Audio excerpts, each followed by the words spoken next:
There comes a point when desire stops being just a want and becomes a need.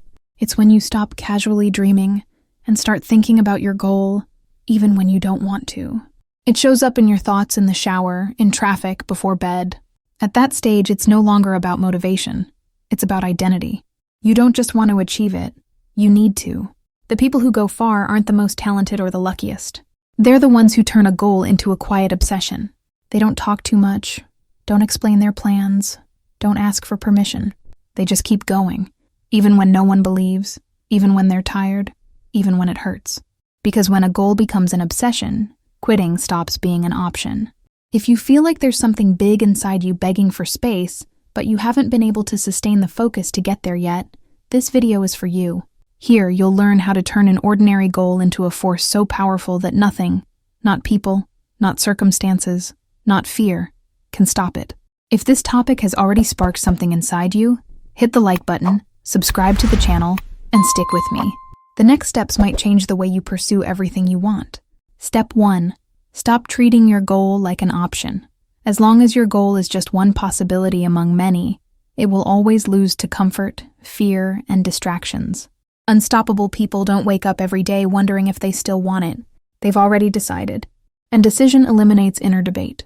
When you truly decide, your brain stops negotiating and starts executing. I learned this during a time when I'd feel motivated for a few days and then give up. I said I wanted it badly, but my actions said otherwise. Every time a challenge came up, I'd ask myself if it was still worth it. Until I realized something uncomfortable. As long as I treated my goal as an option, my mind treated quitting as a legitimate exit. Everything changed the day I stopped asking, "Is this really for me?" and started saying, "This is inevitable." It didn't matter how long it would take, how tired I was, or how hard the road got. I had already decided. From that point on, something inside me aligned. Excuses started losing power, distractions became less tempting, and focus started to feel natural. When a goal becomes an obsession, it stops competing with the rest of your life. It starts leading your decisions. You begin saying no more easily, prioritizing without guilt, and enduring discomforts that would have made you quit before. Obsession isn't imbalance, it's extreme clarity. It's knowing exactly what you want and acting like someone who doesn't have an emotional plan B. Comment: my goal is not an option. This statement seals the moment when you stop testing the waters and start building inevitability. Step 2. Feed your mind with your goal until it takes up more space than fear. A goal only becomes an obsession when it takes up more space in your mind than your doubts. As long as fear shows up more often than your vision, it'll keep running the show. Unstoppable people understand this instinctively. They feed the goal every single day, intentionally, until it becomes bigger than any insecurity. I noticed this when I realized how my mind was trained for failure, without me even knowing it. I'd wake up, grab my phone, consume problems, comparisons, negative news, other people's opinions, and then wonder why my confidence was low. My goal only showed up occasionally, while fear was present all the time. It was an unfair fight, so I changed one simple thing. I started feeding my mind with my goal daily. I wrote about it, visualized it, studied people who had already achieved what I wanted, mentally repeated the reason I couldn't give up. Not as empty motivation, but as an identity reminder. Slowly, something shifted. The fear was still there, but it didn't weigh the same. It became background noise. When your goal takes up enough space, fear doesn't disappear. It becomes irrelevant. You act in spite of it. And that's when obsession starts to take root. People who go far aren't the ones who never doubt. They're the ones who train their minds to return to focus every time doubt shows up. Comment: my focus is greater than my fear. This statement strengthens the mental discipline needed to make your goal non-negotiable. Step 3. Ruthlessly cut everything that competes with your goal.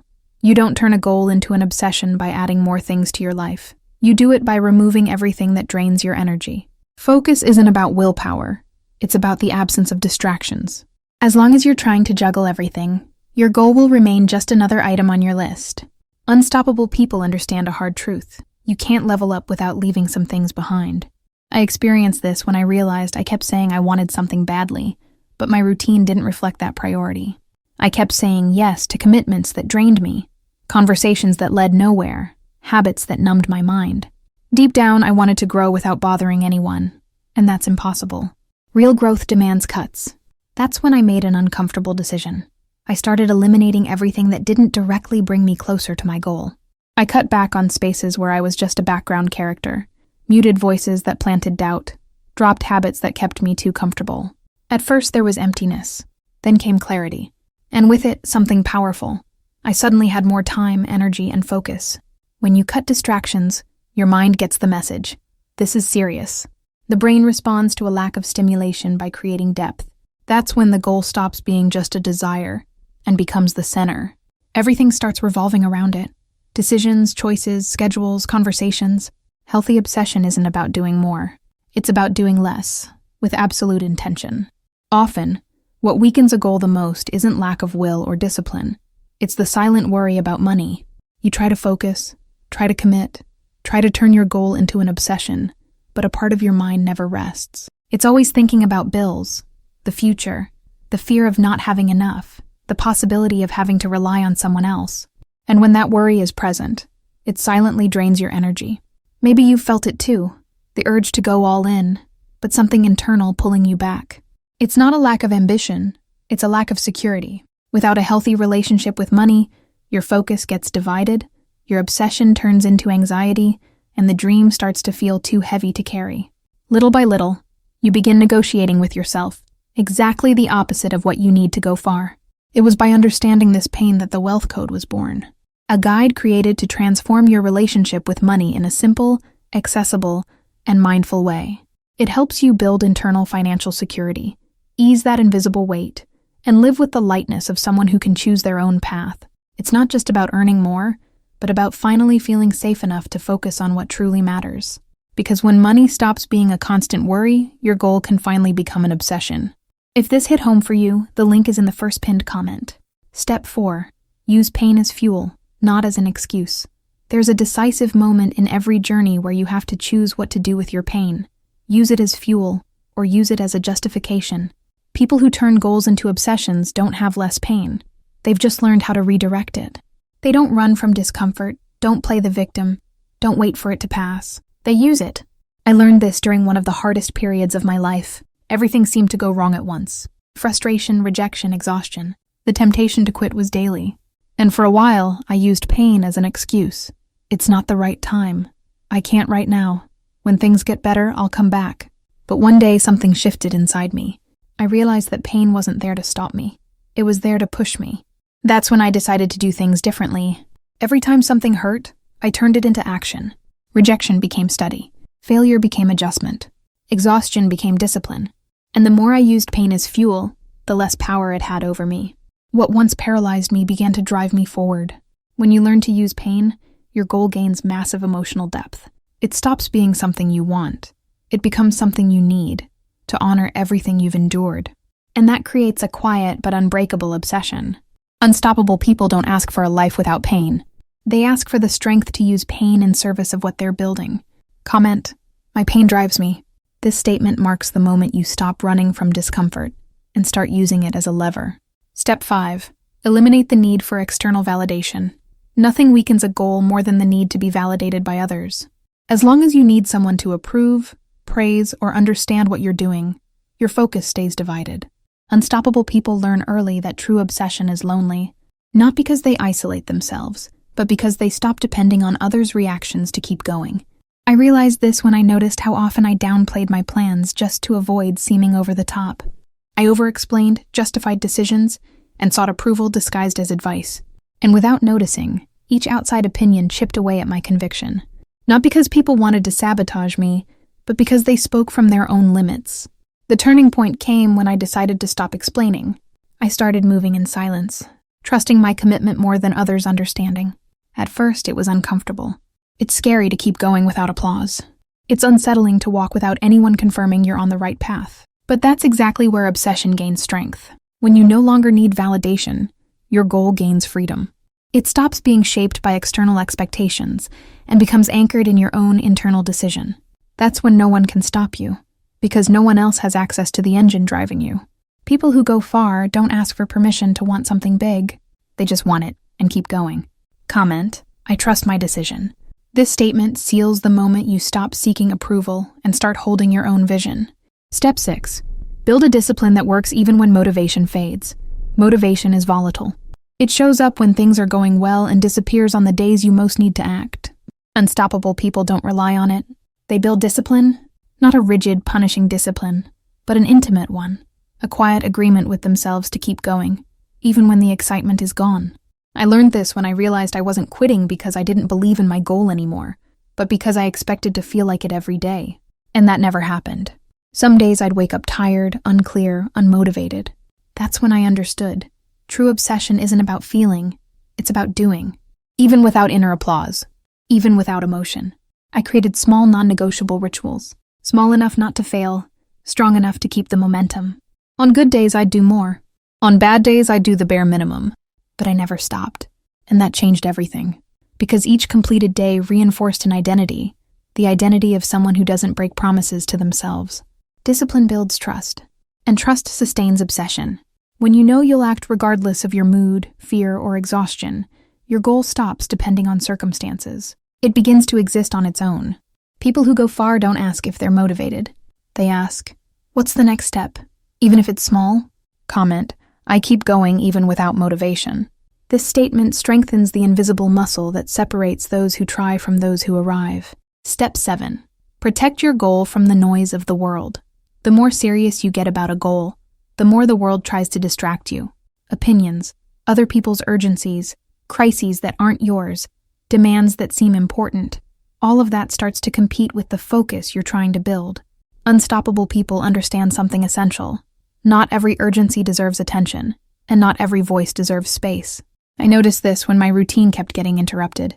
Messages all the time, quick requests, problems that weren't mine, expectations I'd never agreed to. At the end of the day, I was exhausted, and my goal was still untouched on paper. That's when I realized it wasn't a lack of ability, it was too much noise. The shift happened when I started protecting my time and energy like something sacred. I silenced notifications, stopped over-explaining, and created untouchable time blocks to work on what truly mattered. At first, there was guilt, then came clarity, and with it, a new feeling, control. For the first time, I wasn't reacting to the world. I was steering my own direction. When you protect your goal from external noise, it grows faster, because deep focus requires silence. It requires space. It requires freedom from interference.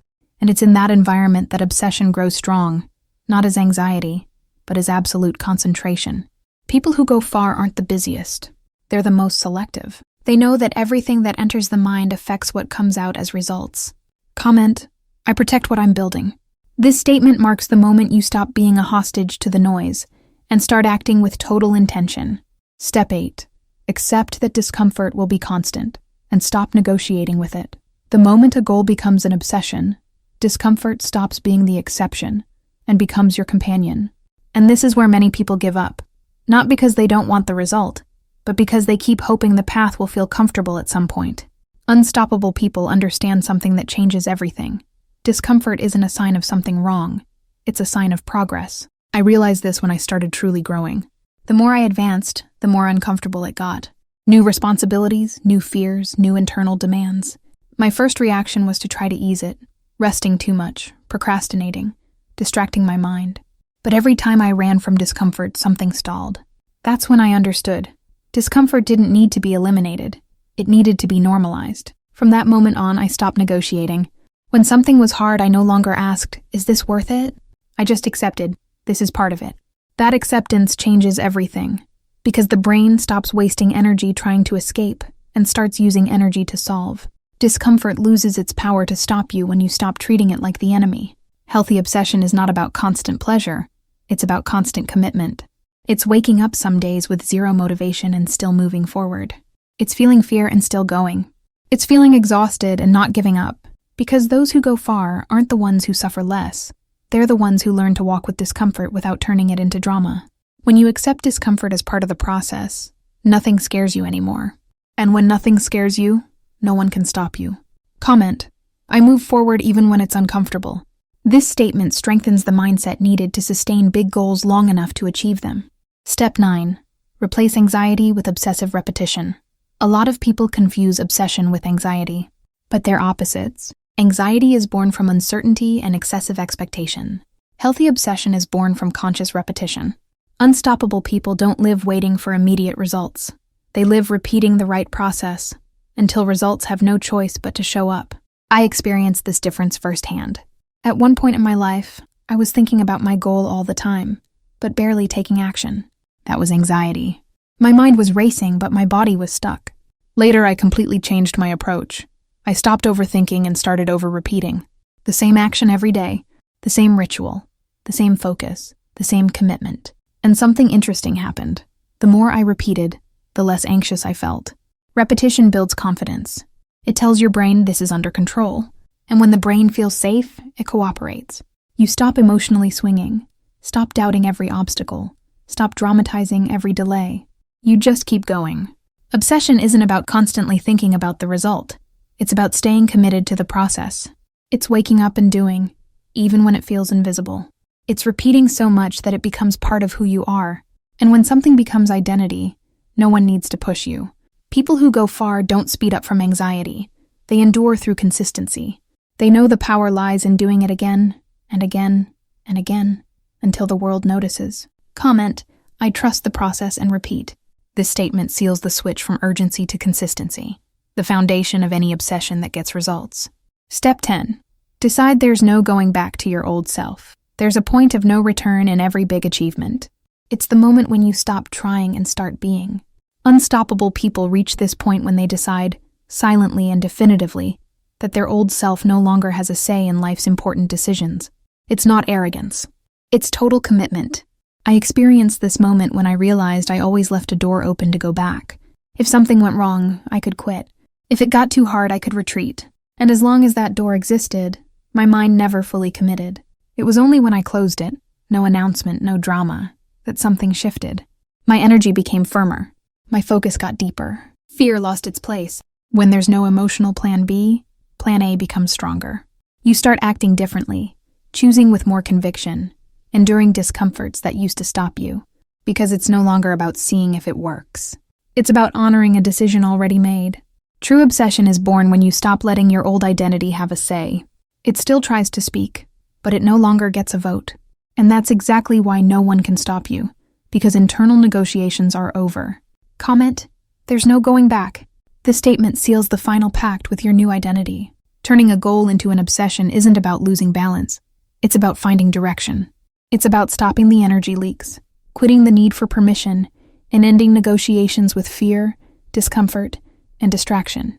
It's about deciding, feeding your focus, cutting excess, using pain, ditching external validation, building discipline, protecting your silence, accepting discomfort, repeating with consistency, and closing the door to your old self. When you do this, something changes permanently. The world might try to stop you, but it won't succeed. Because now the engine isn't outside, it's inside. If this video made sense to you, hit like, subscribe to the channel, and drop a comment.